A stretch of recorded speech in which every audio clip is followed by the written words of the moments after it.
नरेंद्राचार्य महाराज संस्थान नाणेज यांच्या माध्यमातून महाराष्ट्रभर अनेक रुग्णवाहिका कार्यरत आहेत आणि तिने अनेक प्रकारे गेल्या 15 वर्षात 30,000 पेक्षाही जास्त लोकांचे प्राण वाचवले अशी माहिती मीडियाच्या माध्यमातून आम्हा सर्वांना मिळत असते।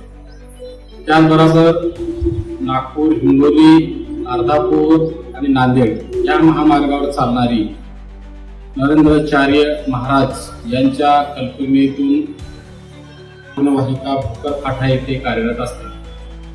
त्या रुग्णवाहिकेवर राजूभाऊ पाशंगे हे कार्यरत असतात आणि ते पोलिसांना व इतर जनतेला 24 तास उपलब्ध असतात।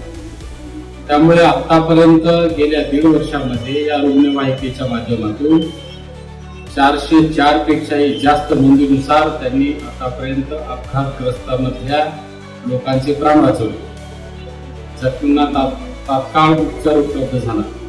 रात्री सुद्धा फोन केल्यानंतर उपलब्ध होणारी नरेंद्राचार्य यांची रुग्णवाहिका ही अविरत कर्मयोगी अशा माध्यमातून काम करत असते आणि तीही निःशुल्क आणि मोफत सेवाही प्रदान करते।